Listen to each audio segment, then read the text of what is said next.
Well, good evening, everyone, and welcome to our Monday night council meeting. This is the 17th meeting of the 145th Council of the Corporation of the City of St. Thomas, and welcome to the start of summer, we hope. We finally saw sunny and warm today.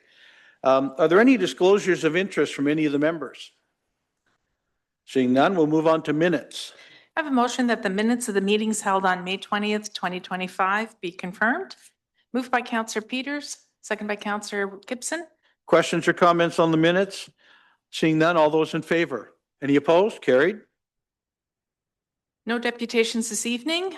Council will now resolve itself into committee of the whole to deal with following business. First committee, strategic direction and development. First item relates to a proposed zoning bylaw amendment for the property at 20 Balaclava Street. I have a motion that report PD 2425 relating to the proposed zoning bylaw amendment for 20 Balaclava Street be received for information. Moved by Councillor Wookey, seconded by Councillor Clark. Questions or comments? Seeing none, all those, sorry, Councillor Peters? Thanks, Your Worship. My one question to staff is the comment on consistency with character of the surrounding area.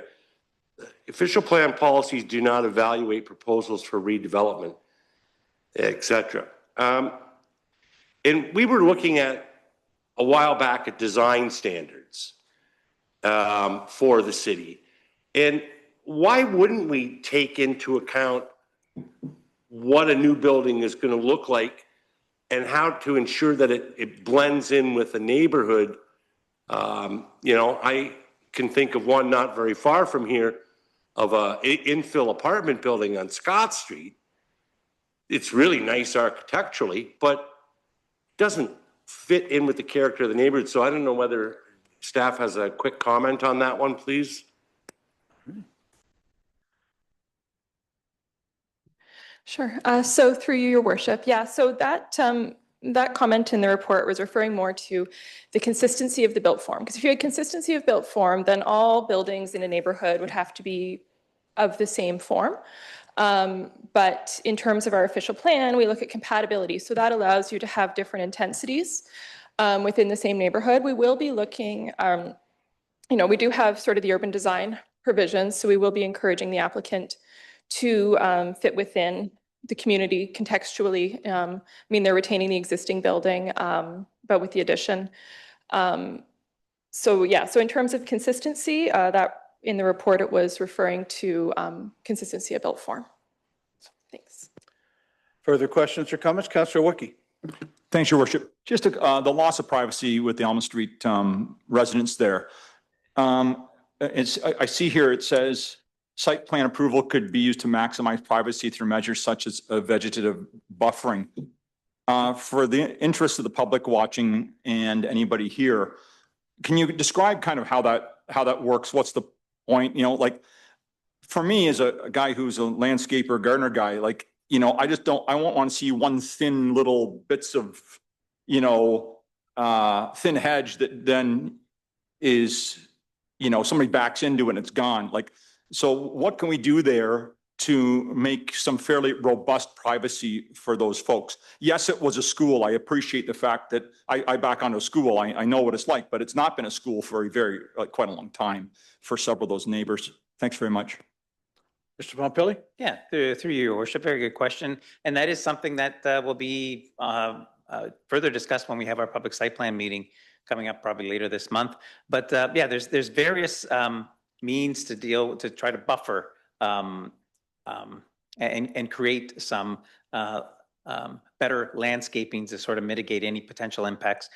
We've had some of the discussions with the applicant. They're going to be bringing forward more measures because we did advise them that this is something that we want to see a greater effort towards. So things that they will do likely is they'll install privacy fencing. That'll install to replace a chain link that's there currently. That'll provide some screening, some privacy, and then some more robust plantings, trees and bushes that grow tall and can fill some of that space, and other means like that. But they'll bring those are the specifics that we'll be dealing with through the public site plan meeting coming up.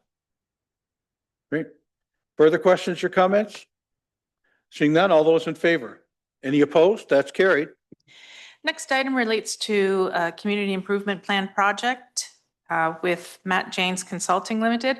I have a motion that report PD 2525 relating to a community improvement program environmental site assessment grant for a vacant parcel on Center Street be received for information, and further that council direct that a bylaw be prepared to enter into an environmental site assessment grant agreement with Matthew Janes Consulting Limited relating to CIP application 2025-147.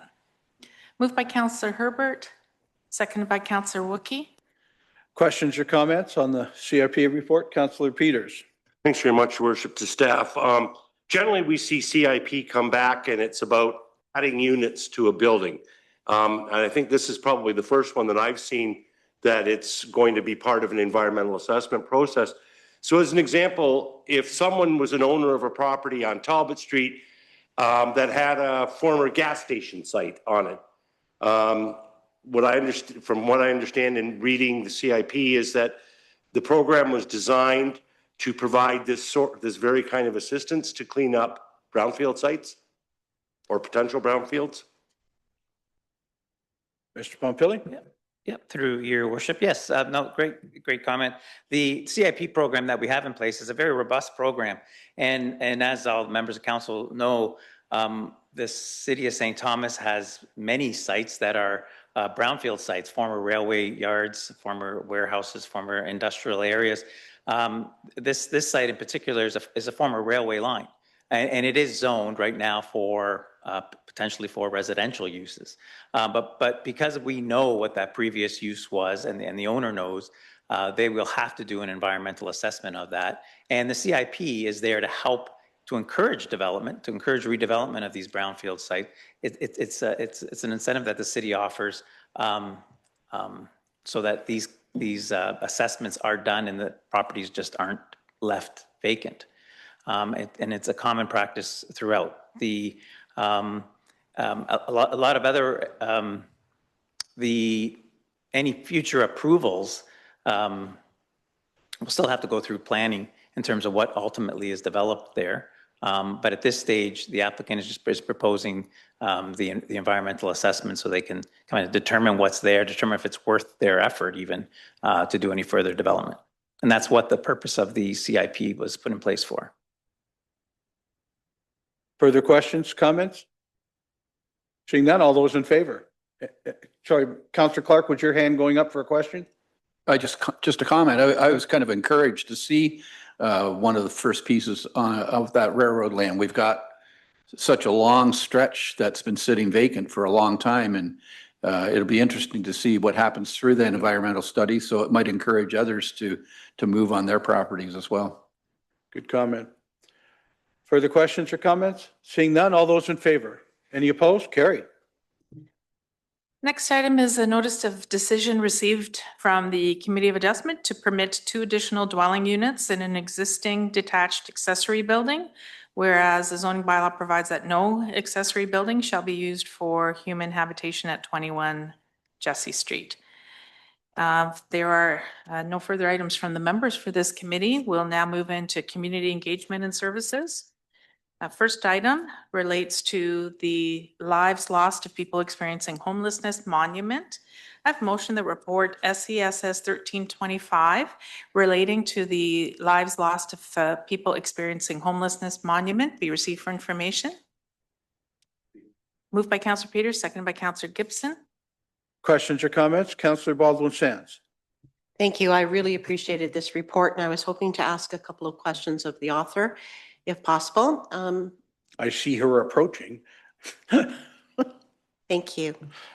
I am hoping to merge possibility of what we received a couple of weeks ago here in the chambers, a letter from the public in regards to a wind phone and that possibility. Has that idea been considered for this as well? Great question. Thank you. Thank you, Your Worship, and good evening, Council. Through you, Your Worship, to Councillor Baldwin-Sands, that's a great question. Thank you for that. I can confirm that at this point, that conversation has not happened. Conceptually, I think it's a great conversation for us to have, so we're happy to take that back and have a conversation with Mr. Bray from Parks and Rec about any opportunity to look at those two projects together. Go ahead. I believe that this is a great initiative and very much appreciate this report, and thank you for moving this forward. I have Councillor Kohler and then Councillor Peters. Thanks, Your Worship. Danielle, thanks for the report. Always very detailed when they're coming from you. And hopefully one day the legacy will be that we have done away with homelessness, and that'll be the biggest one. So from financial impact, you say currently there's no financial impact to the city. Are we looking at, once this proposal comes forward, that you'll be coming with the concept back here for funding, or is there funding already in place for this through donations or? Thank you for your question, Councillor Kohler. Through your worship, I can confirm that at this point, there is no requirement to look at an impact to the municipal budget. We are exploring opportunities through community donors that I'm unable to share that information at this point, but the intention is for this to not have any impact on the municipal budget. Great. We always like those. Councillor Wiki? Thanks, Your Worship. Just a note to my colleagues that the Public Art Committee this is on the agenda right now, and we're just talking about it. And well, once we have another meeting and discuss it further, we'll have a proposal for council. Okay, so we're Thank you. counting on you to bring back Yeah, something from the Public Art. Yeah, we're on the Great. job. Yep. Great. Councillor Herbert? Thank you, Worship. So unless I didn't read it or I read it but didn't understand, where is the monument going? Through your worship, thank you very much for the question.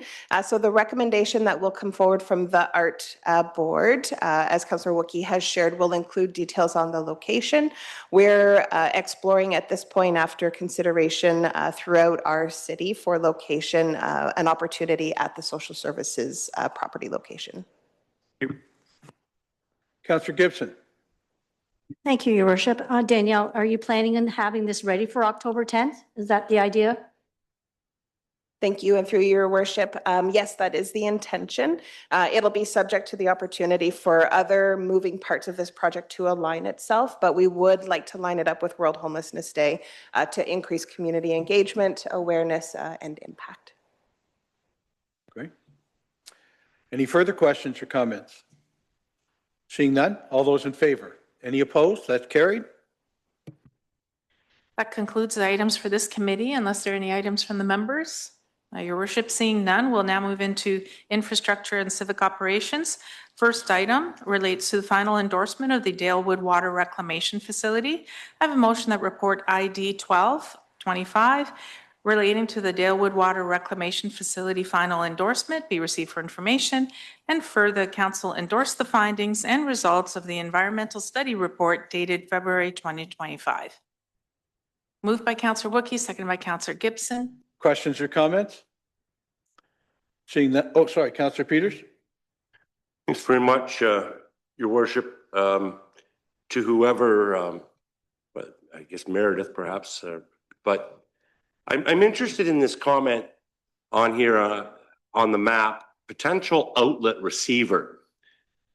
And one of the things that the public was concerned about was that some of the effluent leaving the site was going to get into the Dalewood Reservoir, and that gets addressed in here. But the map, if I'm reading the map right, it looks like everything is going to come out below the new, what I call the new dam. So nothing, there's no chance that anything is, unless it can climb a dam. But, and my other question relating to that is, why is the potential outlet location only shown from the new dam to what I call the old dam at Waterworks Park? Like, isn't the whole creek the outlet? Guest speaker, good to have you here today. Thanks, Your Worship. You've got a couple questions to answer. Yeah, through you to Councillor Peters. So the potential outlet location, yeah, I can confirm it's downstream of Dalewood Reservoir.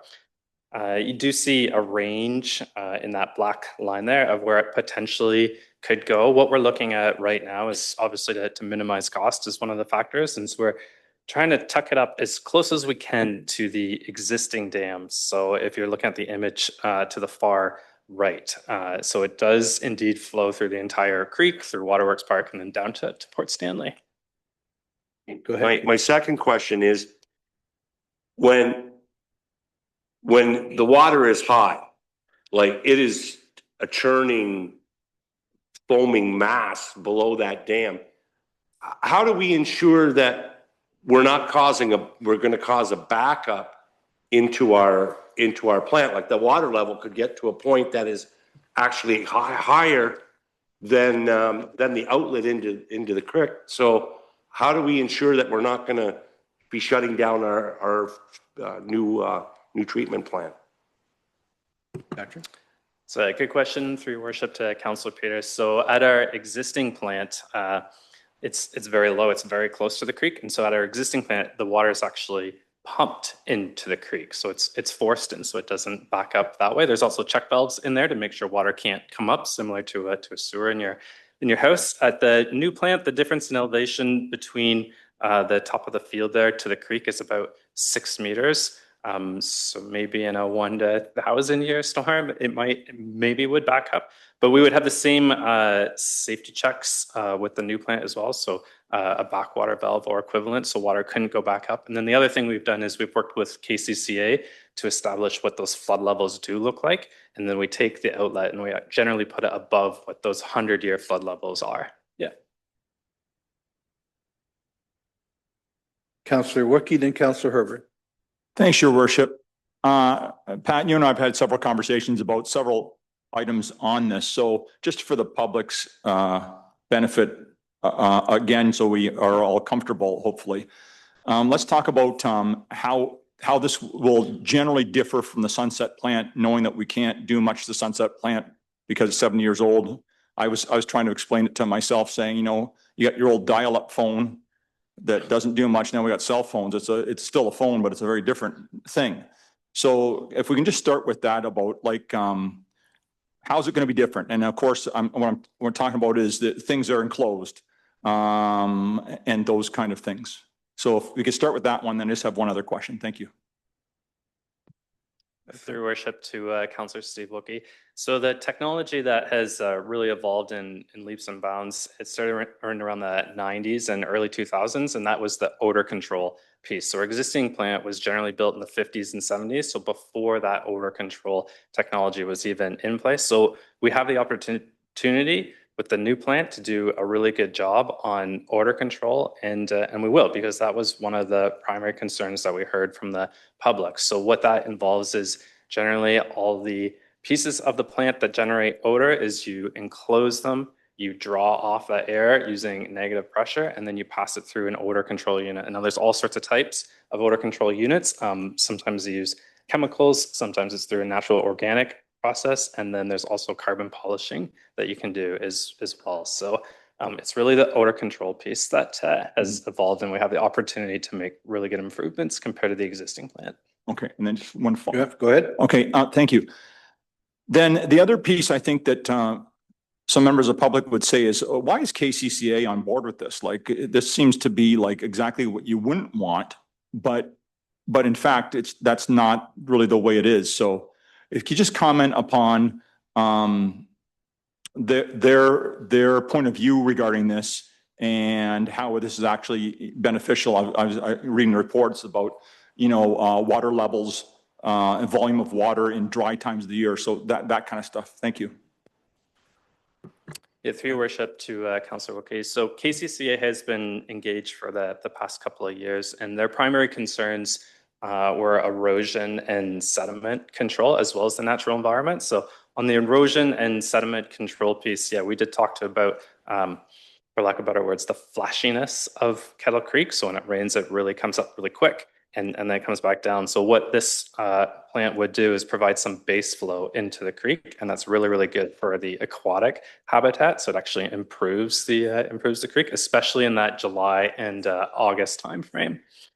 In terms of the erosion and sediment control, same thing. What you do is you can shave out some of those peaks. So when it goes really fast to slow, it becomes more of a normalized curve with that water flow. Okay. Councillor Herbert.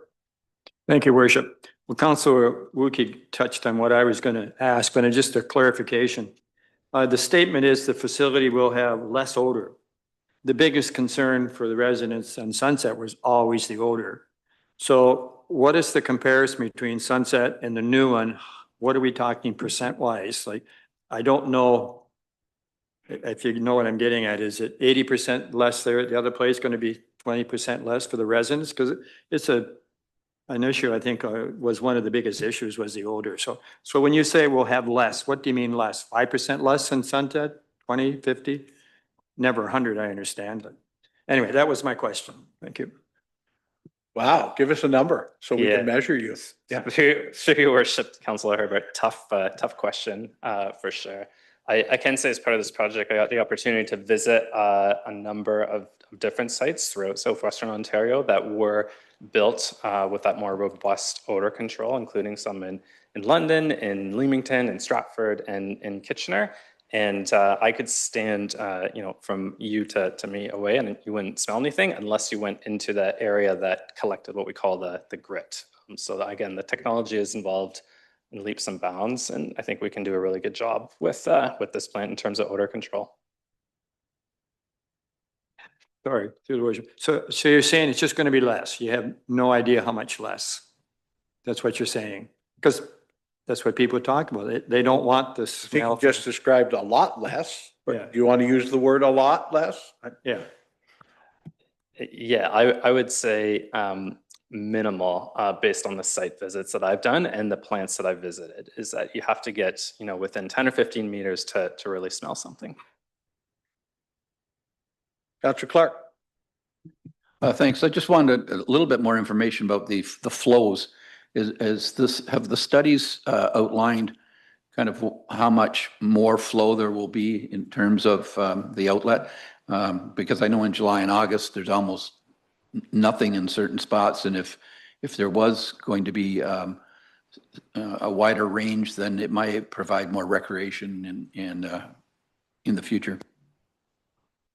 Through worship to Councillor Clark, yeah, I have visited the creek in July and August, and you can pretty much walk through it. So in early days, when the plant first starts up, it'll be about 50% more flow in July and August is what we're looking at. But as the city grows and flows increase, that will come up as well. But early days, about 50%, yeah. Further questions or comments? Seeing none, all those in favor? Any opposed? Carried. Thank you, Pen. Next item relates to industrial development updates. Number 6, a motion that report ID 1325 relating to industrial development update 6 be received for information. Moved by Councillor Woodkey, second by Councillor Kohler. Questions or comments? Councillor Herbert, then Councillor Peters. Thank you. It's just a comment for Justin and his team. You should be congratulated. When I look at this, I got pretty excited to think things are well under control and well underway.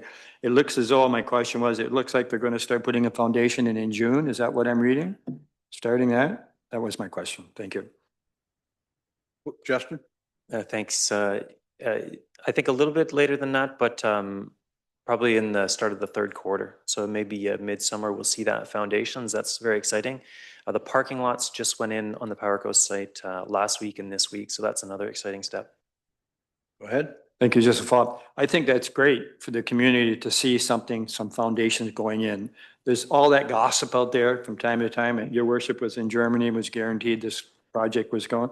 When you start to put in the cement, that's going to solidify everybody's thoughts. So thank you very much for your hard work and your team. So. I'm sorry, I had another question. Councillor Peters. Yes, sorry. Thanks very much, Your Worship. Thanks for the report, Justin, and your whole team. When will the roads open out there for public access, or are they going to be kept closed to allow for construction and equipment and things like that? Mr. Lawrence? Thanks. 25 and 26 are very busy years with construction, a lot of projects going on. Technically, we'll probably open the roads by bylaw in phases, starting from west going to the east. But I don't think 2025 is great for public access, but 2026, the west side will be open, 2027, the east side. And Tech Trail will be open, the highway part, probably at the end of 2025 as well. So about a year out. Councillor Clark? Thanks. I just wonder if you could provide any details about the PowerCo Training Center building, whether they've shared much with you on that topic. Yeah, we know a little bit about that. So it's it goes on PowerCo Parkway itself, right at the gateway. It's just on the south side of the plant. It's going to be off to the right side. They'll use it for training people for a day or training people for a week. So people from the plant can come and go to there. And they intend to have it to be an attractive building. They're very interested in the gateway to their factory looking as nice as possible. The construction probably start in about, I would guess, the end of 2025. So say 26, 27, like a 2-year, and then be open for the startup. Councillor Wookie? Thanks, Your Worship. Justin and I kind of smiled at the Highway 3 twinning and interchange being green through to 2029. And because I'm saying that just because it's kind of outside of our control. It's it's somebody else, right?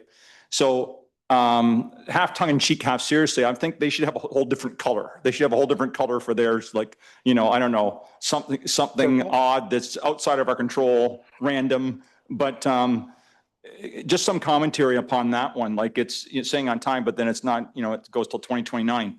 And just for the public and for us, and we talked about this a little bit before, but when will people start seeing some work being done there? Or is this like a complete mystery because it's not us? Thanks. Mr. Lawrence? Help us with the mystery. Sure. Yeah, Meredith had to add a couple columns onto the chart to and encompass that project. But yeah, technically they count Colonel Talbot interchange as part of the project, and so they've started that. They're about halfway through. They count Highbury interchange as part of the project, and they've started that as well. I think that we'll see some construction actually on the Talbotville bypass section later this year, and then I'm not sure if it's early 2027. You'll see like bridge and heavy work through the middle of the city. So 2026 is some servicing prep work through the city, and then 2027 and 2028 probably is a bigger year for through the city. Yeah. Great. Thank you for all the information, Justin. This is great for us to see. We're also having now monthly meetings with the leadership from PowerCo and talking about what they're doing, and that happened to have taken place today. So I'll share a little too, that they're now at 214 employees, looking for 400 by the end of the year. So there's a lot of hiring happening right now too. And we talked about office space and a number of other things as they move forward. But a lot of the people on the hiring list are construction and getting ready for the next parts of these projects. So a lot of moving parts at the moment, but I'm happy to say and say thank you to Justin and his team. Please pass it on, that St. Thomas is doing its part, that the parts we've been in charge of are ahead of or at schedule. So keep it up. It's really looking good for us. Thanks. Further questions or comments? Seeing none, all those in favor? Any opposed? Carried. Unless there are any further items from the members for this committee, we'll now move into corporate governance and administration. First item relates to the provincial gas tax agreement. I have a motion that report TR 1225 relating to the provincial gas tax agreement be received for information, and further the council endorse the preparation of a bylaw to authorize the mayor and clerk to sign an agreement, the letter of agreement with the Ministry of Transportation for the transfer of provincial gas tax revenues to the city. Moved by Councillor Herbert, seconded by Councillor Baldwin Sands. Questions or comments? Seeing none, all in favor? Any opposed? Carried. Unless there are any further items from the members for this committee, council will now reconvene into regular session. I have a motion that the recommendations, directions, and actions of council in committee of the whole as recorded in the minutes of this date be confirmed, ratified, and adopted. Moved by Councillor Taylor, seconded by Councillor Kohler. Questions or comments? Seeing none, all in favor? Any opposed? Carried. Next, we move into reports of committees. One report this evening. relating to the request for alterations for 105 Metcalf Street. Have motion that report MHC 0425 relating to the request for alterations for 105 Metcalf Street be received for information, and further, the council consent to the proposed alterations and addition at the rear of 105 Metcalf Street, and further, that notice of council's decision be provided to the Ontario Heritage Trust. Moved by Councillor Wookey, seconded by Councillor Taylor. Questions or comments on the Heritage Report? Seeing none, all in favor? Any opposed? Carried. Next, we move into petitions and communications. The first item is a copy of a resolution received from the municipality of Chatham, Kent regarding Bill 5, Protect Ontario by Unleashing Our Economy Act 2025. Second item is a copy of a resolution addressed to Premier Ford and various other members from the town of Blue Mountains requesting a reduction of the provincial tax rate charged on Ontario-made craft ciders. And the last item under petitions relates to a letter from the Ministry of Emergency Preparedness and Response requesting a letter of support for the Emergency Management Modernization Act 2025. Your Worship, unless there are any further items from the members, we'll now move into unfinished business of council. If there are any items. Your Worship, seeing no items under unfinished, we'll now move into new business of council. I've got Councillor Peters, then Councillor Baldwin-Sands. Thanks very much, Your Worship. I received an email from a lady who said she was wondering if she could arrange a visit to her house and her old house. And I said, sure, we can work that out. So a little bit of trivia.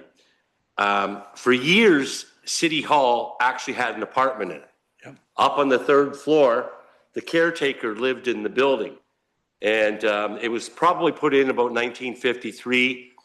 And so her name is Ann Fackrell. Her dad was Hugh Fackrell. He looked after the City Hall bell and city properties. And her name is now Ann Husband. And so she came into the building today. And we took her on a tour, and it was great to have Rebecca with us as well, too. And thanks to the staff in HR, because the HR department was her parents' bedroom and the kitchen. One committee room upstairs was her living room, and right at the elevator shaft at the back of the third floor was her bedroom. So she was really excited to come in and tour through the building today, and I gave her some city pins on your behalf, Melissa. Was very gracious about it. But it was the one interesting thing where we are in this chamber, this is what it looked like originally. But then back in the 50s, they put a ceiling in, Roof. Yep. and it didn't get opened up until 1990. And she was telling an interesting story that they called this the big room up above here. It was sort of their playroom. And once her brother was playing in there, and there was a hole in the floor, and Andy Fackrell, some of you might know Andy. Andy crawled through the hole and fell through and landed in the council chamber unscathed, which was good. But her one parting comment was that Tuesday nights were quiet night in the apartment because that was city council night, and you had to be quiet. But anyway, it was all in all, it was an interesting, and for a lot of people, nobody knew that somebody once lived in this building. I had heard that, and now you've verified it. It was the whole of that floor. It went all the way from the elevator to the front. Wow. Councillor Baldwin-Sands. Thank you. Today, we welcomed 16 med students, and right about now, our friends at the county are welcoming the med students currently at where they're staying in residence. And they will be joining us tonight at Dalewood, where we're going to be introducing them to not only a lovely dinner of Wendy's meals, but we are also going to be taking them around the Dalewood Dam, showing them a little bit about canoeing and kayaking, having a campfire, having a wonderful night. It was repeated. It was one of the highlights that they did last year. Then Tuesday, tomorrow, we will be taking them down to Port Stanley and showcasing Port Stanley and providing dinner at GT's. Wednesday, we are going to Misty Glen Creamery And we are doing this in cooperation with the Elgin Federation of Agriculture. They are going to be our hosts for the evening. So we're looking forward to that night as well. And then on Thursday, the St. Thomas Elgin Public Arts Center will be hosting the students after their day of spending either in doctor's offices or at our hospital as med students and experiencing what St. Thomas has to offer in our medical field during the day and what St. Thomas has to offer in Elgin County as well, across this great county, and what we offer at night. So we're looking forward to it. But I will say, originally we had planned for 14 students to join us, and we have since bumped it up to 16. So we've had quite a great response from the students, and I look forward to meeting them in a very short period of time.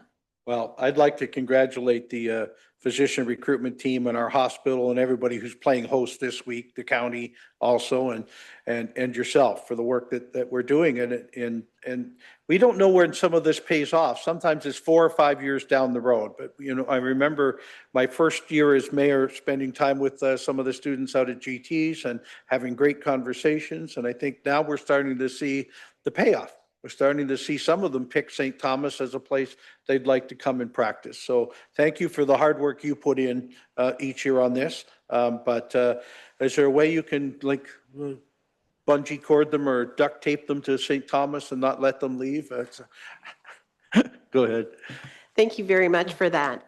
You're right that it does take, this is their, they're in med school, it takes 5 years of med school plus residency, then any specialties after that. Right. It takes anywhere from 26, 28 months to recruit a doctor, depending on the individual situation, once they start seeing the incentive package. So that's how long the process is. And we have been very, very pleased to have some of the results. Maybe the city manager would like to provide any further comment to that as well. City manager, I know you and I talked about this on the weekend, so. Great, thank you. Thank you, Your Worship. And through you to council, I can advise that we have another 2 physicians that are being presented to the committee next week. So you will likely see a report coming at the June 16th meeting. So those are 2 more full-time physicians being recruited to our community. So it just continues to work for us.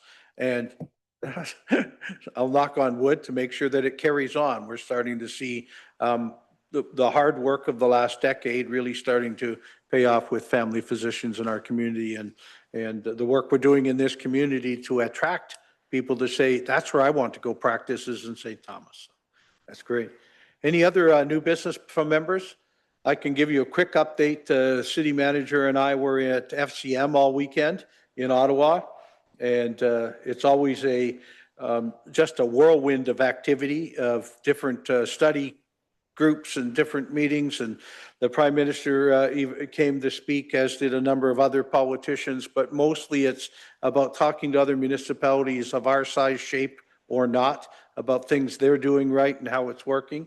And so it's always fun to go visit Ottawa, because I lived there for a number of years at one point, but it was really quite a special 3-day period of time. But I know that the city manager did all the heavy learning, and I did all the schmoozing and shaking hands.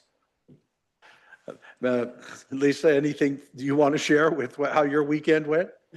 Great, thank you, Your Worship. Through you to council, I would echo the mayor's comments that it was a really worthwhile learning opportunity. I especially enjoyed engaging with municipalities across the country and learning lots of new kind of innovative ways of doing things. There was a particularly good workshop that had 5 minutes speed dating for different municipalities to present some of their neat ideas. And I thought maybe next year St. Thomas can present some of our neat ideas. So it was a great conference. Yeah. And I'm looking forward to AMO in August, also in Ottawa, but where we meet Ontario municipalities in the same way, but there we also get to meet a lot of Ontario politicians, which also helps us. Anything else under new business from council? Seeing nothing. Next, we move into bylaws. I have a motion that leave be granted to bring in the bylaws. Moved by Councillor Baldwin-Sands, seconded by Councillor Kohler. Questions or comments? Seeing none, all those in favor? Any opposed? Carried. I have a motion by Councillor Baldwin-Sands, seconded by Councillor Kohler. that the bylaws be now read a first time, referred to council and committee of the whole, and read a second time. Questions or comments? Seeing none, all those in favor? Any opposed? Carried. First bylaw, please. First bylaw is a bylaw to confirm the proceedings of the council meeting held on the second day of June, 2025. Questions or comments? Seeing none, all those in favor? Opposed? Carried. Second bylaw, please. Second bylaw is a bylaw to authorize mayor and clerk to execute and affix the seal of corporation to a certain agreement between the city and Dr. Wallace Ordaya for health recruitment partnership incentive funding. Questions or comments? Seeing none, all those in favor? Opposed? Carried. Third bylaw, please. Third bylaw is a bylaw to authorize the mayor and clerk to execute and affix the seal of corporation to a certain agreement between the city and Dr. Oyibo, also health recruitment partnership incentive funding. Questions or comments? Seeing none, all those in favor? Opposed? It's carried. Fourth bylaw, please. Fourth bylaw is a bylaw to authorize the mayor and clerk to execute and affix the seal of the corporation to a certain agreement between the city and 1711664 Ontario Incorporated relating to a grant acknowledgement agreement under the Community Improvement Program for the property at 496 Talbot Street. Questions or comments? Seeing none, all those in favor? Opposed? Carried. Fifth and final bylaw, please.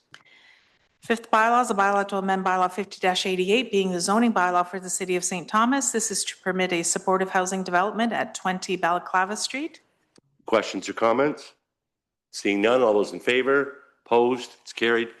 Your worship, I rise to report successful passing of 5 bylaws. Great. I have a motion by Councillor Baldwin Sands, seconded by Councillor Kohler, that the report of council and committee of the whole on the 5 bylaws be received and adopted. The same be read a third time, engrossed, signed by the mayor and clerk, sealed and numbered. Questions or comments? Seeing none, all in favor? Any opposed? Carried. Your worship, just one item of public notice that Corporation of the City of St. Thomas hereby provides notice of its intention to adopt bylaws to establish 2025 property tax ratios and property rates at its meeting to be held on Monday, June the 16th, 2025 at 5 p.m. The council meeting will be available to the public either in person or by Zoom and accessed, which can be accessed on the city's website. And then further notice will also be placed on the June 9th agenda as well as a reminder. No notices of motion. There is a need to move into closed session. I have motion that this meeting be closed to deal with 2 labor relations matters, an employee negotiations matter, and a personal matter about an identifiable individual. Moved by Councillor Baldwin Sands, seconded by Councillor Gibson. Questions or comments? Before I call the vote, I'll remind the folks watching at home and those that are here, we will be going into closed session. When we recover from closed session, when we come back, we'll go public just enough time in order to adjourn for the day and pass any work that we did in the closed session. So I thank you all for joining us today, and all in favor? Any opposed? We are in closed session.